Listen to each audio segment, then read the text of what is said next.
Welcome to the You Should Be Worried podcast. My name is Matt Lopes. What the fuck are you doing?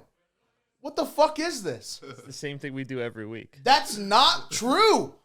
You start. What do I Yo, you know for a fact you must be fucking having a stroke, dude.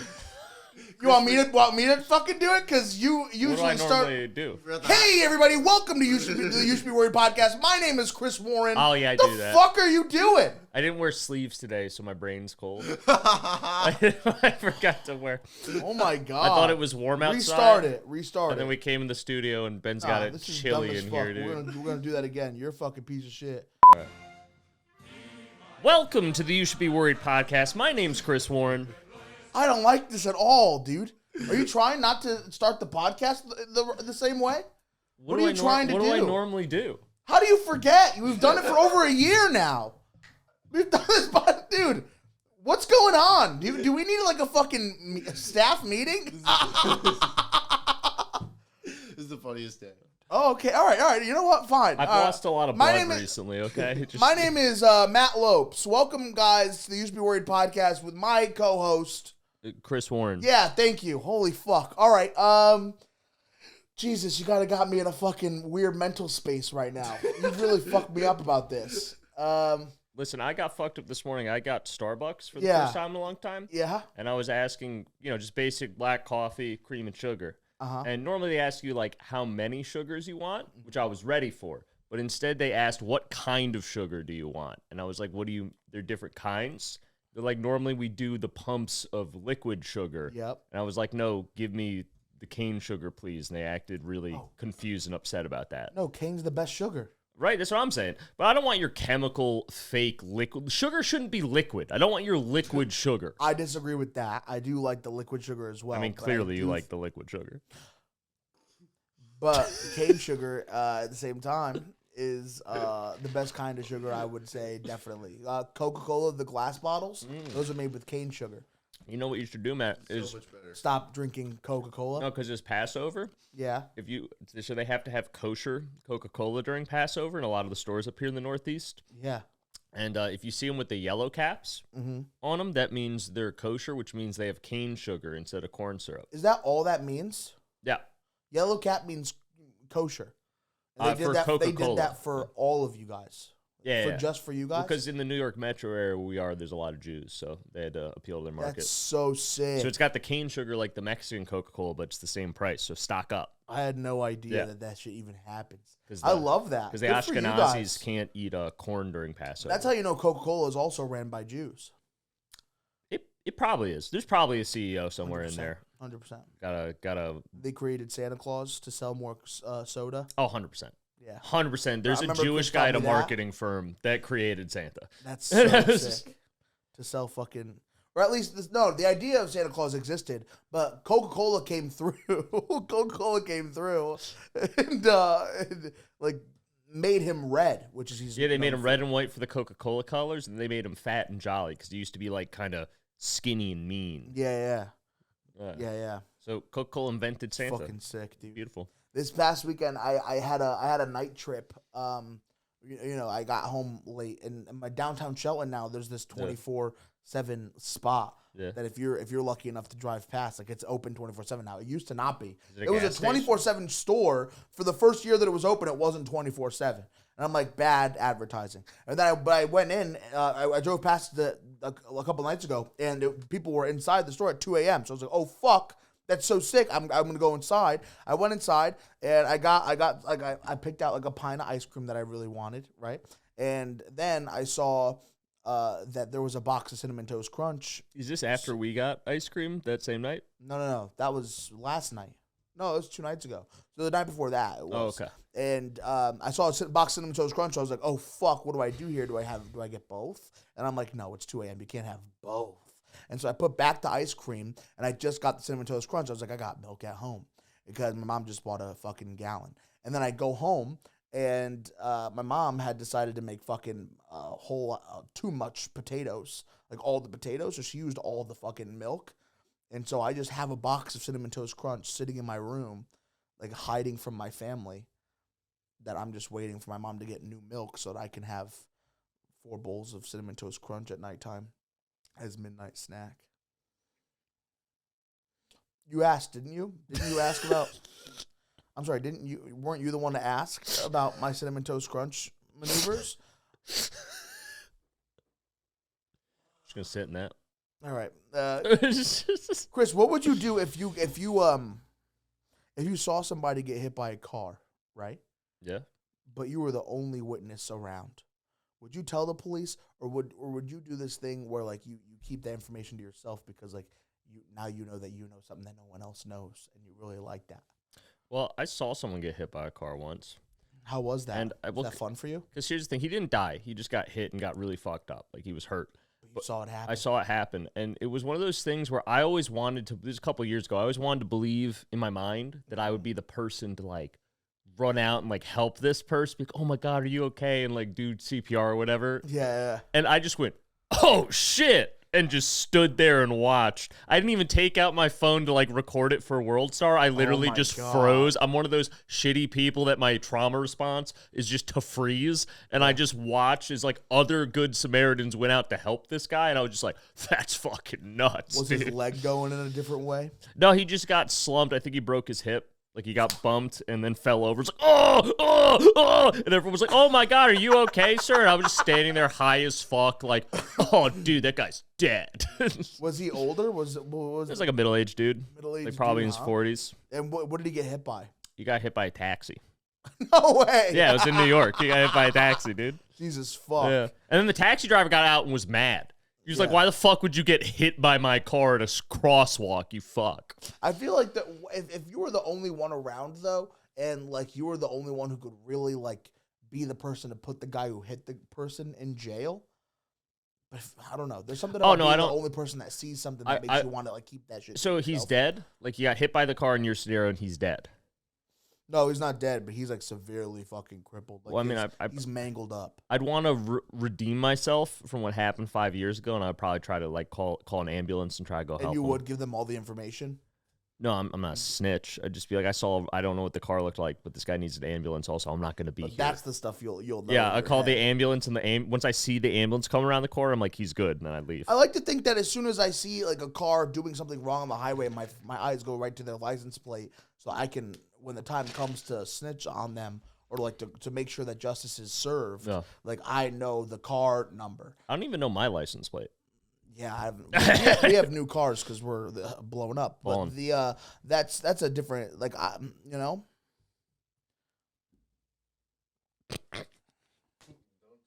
Okay.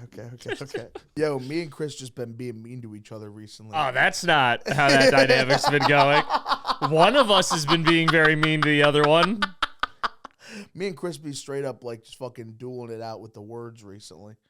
Matt will just say something mean to me during a drive and then just laugh hysterically. I'll just sit there in silence and question my whole life. Chris will just like, he'll go to McDonald's and he'll be like, we'll be like getting ice cream, and then he'll turn to me and he'll be like, "Is that all you want?"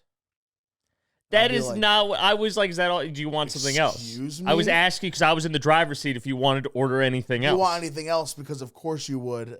You 400-pound freak. That's what it is. That is not at all exactly fair. what you're doing. No. Yeah, it is. That's how it felt. Matt, that's how it feels. In my mind, you're a hot woman. That's how much I love you. That's I don't even think of you as big. That's cool. Start treating me like one then. No. Stop making eye contact with me. I'll stop making eye contact with you, and I'll mutter angry stuff under my breath. Every time the answer is not, I want to fuck you, I'm like, you fucking bitch. You think you're better than me? I'll fucking kill you. I'll fucking kill you. Why does love always feel like a battlefield, huh? We are strong. No that's one not can the same tell song, but us that's a good song wrong. too. Holy fuck. No, it is, because love is a battlefield. That's literally the song. No, that's no. What's the song, Matt? Why does love always feel like a battlefield? That's a different song. It's Jordan Sparks. With the battlefield, but there's two battlefield love songs. All right, but I was singing the one that I was singing. You just said love is a... You just... All right. Yeah, why does... Oh, yeah. I did say that. Yeah, you were singing mine. All right, you know what? I'm sorry. It's okay. But you know, that's what's wrong with society. At least people like me will say when they're wrong, you know?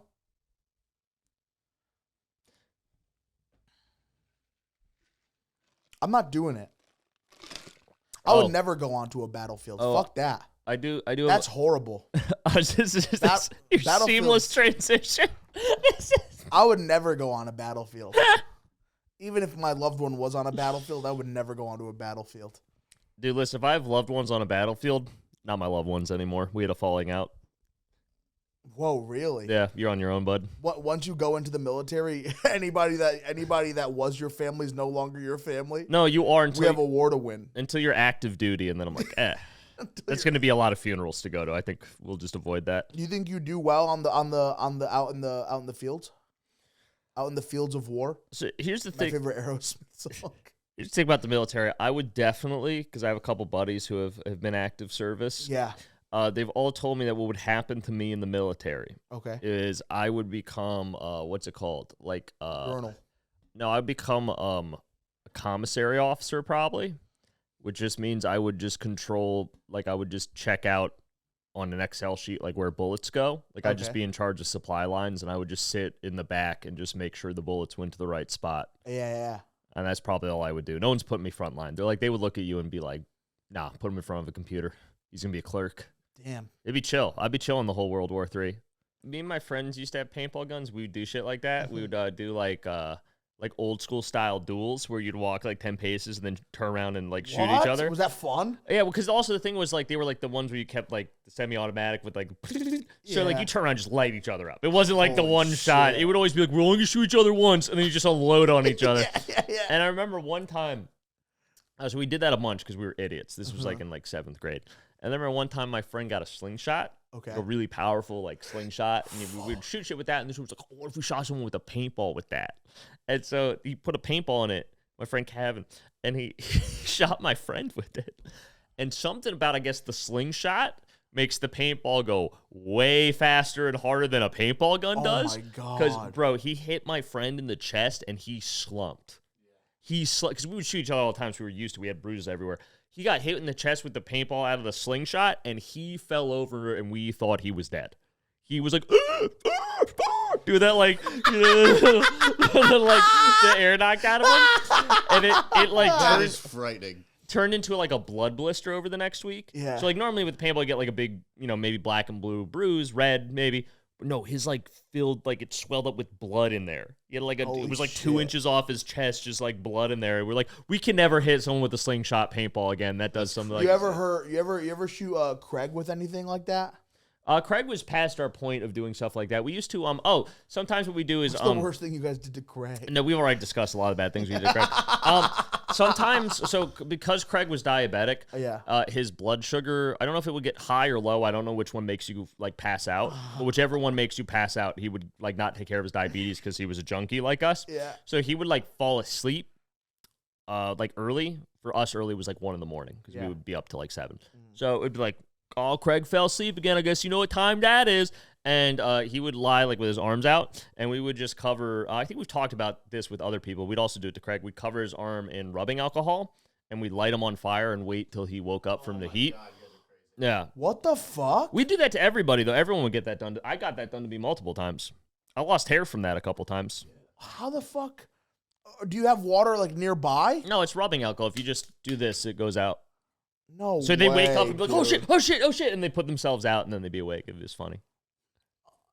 That sounds like the worst thing you could possibly do to someone. I didn't say we were good people. I'm just saying that's what we did. Chris, that's crazy shit. My other favorite thing. That's like unhuman. Like, I've never once thought in my life like that would be a funny thing. It was pretty funny. And it was fair game. Everyone got it done to them. I got it done to me. It wasn't like we were just bullying this one kid. It just he fell asleep a lot. Would you do that nowadays?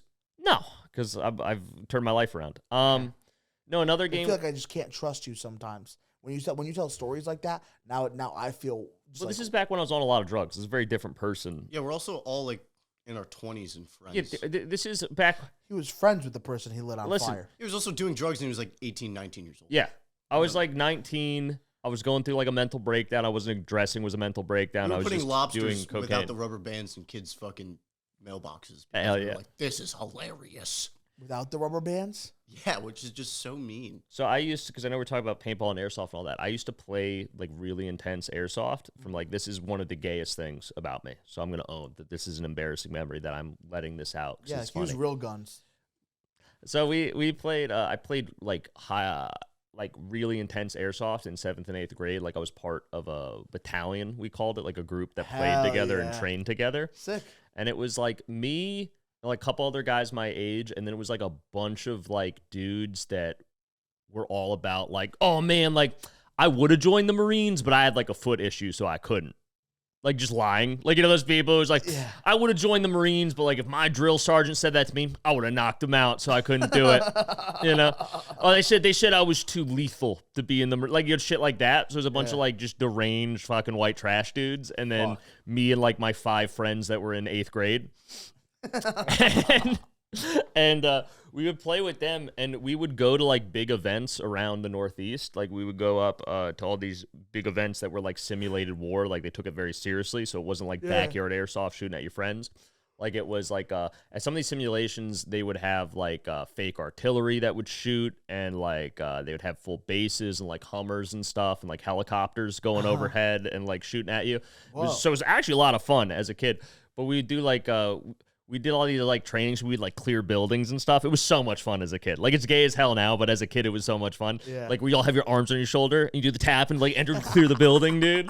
And it was we were good, dude. Sick as hell. I'd fucking wreck people. I used to roll around with an M4 that I had built out the gearbox. Like I ordered like aftermarket parts to like soup up my M4, and it was sick. It was like, and I would just roll in there, dude. Christ. It was great.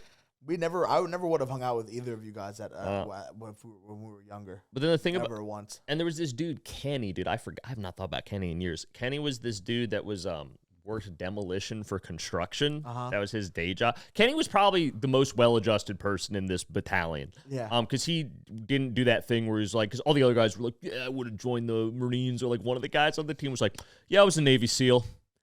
And I'm like, you're like 400 pounds. I'm pretty sure you weren't a Navy SEAL. It's like, well, you know, after I got out of the SEALs, you know, I ate a little bit. It's like, when were you in the Navy SEAls? And it's like, you know, like there's a bunch of like stolen valor guys in that group. Which also, like, I don't know, my mom just dropped me and my like 3 shithead middle schooler friends off to like what looked like a militia camp in the middle of the woods with like a bunch of like 20 fully grown men that pretended they were in the military. Yeah. And it was just like, all right, have fun. Have fun with your friends. Oh, my God. With these grown men who are wearing fake military uniforms. But, dude, Kenny was this guy, and he would smoke, like, he chain smoked. So he would smoke, like, 2 packs a day. And Kenny would always, like, took a liking to me because he was the most well-adjusted person in that group. Worked demolition. Yeah. And he's like, you're going to be okay, kid. We're going to get through this. And we just... and we would just, dude, we'd be out on patrols in the woods because it was, we'd play on this place that had, like, 200 acres of woods. And everyone else there took it as seriously as us. Like this was if you ever want to get like, if you ever have nothing going on with your life, go down the like military simulation airsoft community. It gets really weird. It gets really weird, and you can waste your entire life in it. People get very into it, as I did for about 2 years in the 7th and 8th grade. Yeah. And we'd just be on patrols. He'd be lighting up cigarettes, just like, we're gonna fucking get him. Just like this fucking dude. And Kenny would give me these homemade smoke grenades he made, where you'd pull the cord and you'd throw the smoke, and it would like give the smoke grenade. Yeah. And people would start screaming. He's like, I put a little bit of cayenne in that one. Cayenne. Look, dude, he turned them into like tear gas grenades. Jesus fuck. I was like, Kenny, I don't think that's regulations. He's like, fuck the regulations. We're trying to win a war here.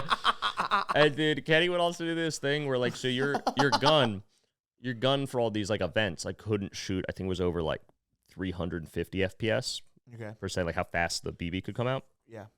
Couldn't do that because you'd hurt somebody. You don't want to hurt anybody. It's a fun game. So everyone, like, you'd get chronographed. Like, you'd shoot through the little machine, and it would tell you, and you'd be like, oh, you're at 320, you're good. Okay, 310, you're good. 351, all right, we'll let it slide, you know. And Kenny's gun shot at, like, fucking 700 FPS. No, you can't. Because he was, like, a construction guy. So he didn't even do aftermarket parts. Like, he did shit. Like, he made his own gears in his metal shop and, like, put them in. And so what he would do to get around this is because his BBs come in different weights.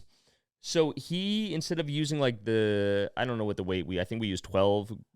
Can I guess? Would he use heavier ones so they would slow down? Super heavy, like the heaviest you could buy. You had to like custom order them from China.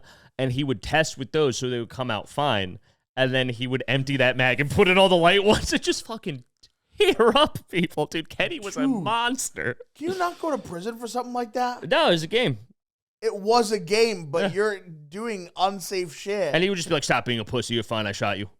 Because you'd be like, you see, Chris, the thing is, when you use the light BBs, because it's all honor system, it's not like paintball. You don't have to paint on it. You got to like raise your hand and be like, hit. Yeah. Just when you use the light BBs, these fuckers, they don't admit when they're hit. You get hit by my gun, you're going to scream. I'm going to know I hit you. Dude, I would never. I can't. If I ever had a kid, I wouldn't be around guns so much that I know that they would want to take up shit like airsoft, and then I wouldn't. That's why I can't have kids. I don't want to have that as a kid.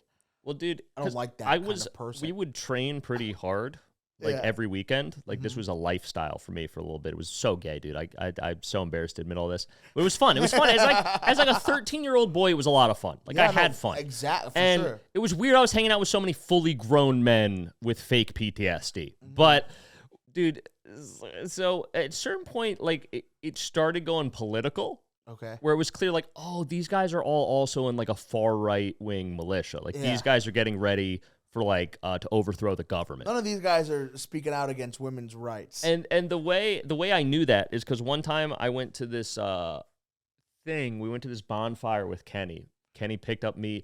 A 45-year-old construction worker came to my house and picked up me and two of my 13-year-old friends in a car. And my mom was just like, "Have fun. Just let us go with Kenny." Jesus Christ. Kenny was the man. Never did anything weird. But we go to I was not molested. We go to this big field and we're having this party. We were like also the only children at this. Like Kenny was just like we were just boys with Kenny. So it's like all adults having like a bonfire and then Kenny's 3 13-year-old friends that he picked up for the party. And it's all fun, whatever. And Kenny's like, "Yo, so I stole some dynamite from my work site. You want to see something cool?" Because he worked in demos for construction. Yeah. So he just has this thing that looks like a fucking Looney Tunes like bundle of fucking TNT like Wile E. Coyote would use. And he goes out in the middle of this farm field because we're over in like Southbury in the middle of nowhere. Puts it out and walks back. I'm like, yeah, hanging out with Kenny is awesome. And then he blows that up. And I swear to God, it shot dirt up like 30 feet in the air. I was like 3 football fields away. I lost hearing. I had ringing out. I was like, beep. What the fuck? And I just looked at my friends like, I don't think we can hang out with Kenny anymore. This is getting too weird. I don't think we can hang out with like fucking weapon. Yeah, and then they started talking about how like the local government's too liberal and they got to stop, the socialists and the communists from taking over the country. Era? Yeah, dude, they had some choice things to say about Obama. Very racially. Do you think that community, it says the N-word a lot while they're shooting guns? In front of me, they did. So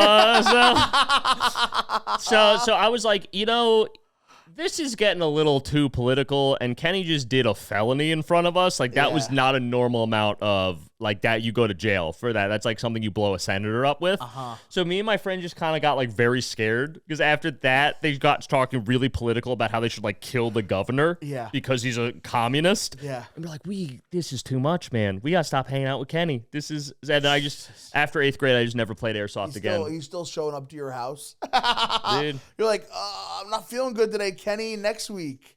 He comes back next week like, I'm feeling worse. Oh, they did. They did get mad at me when I stopped.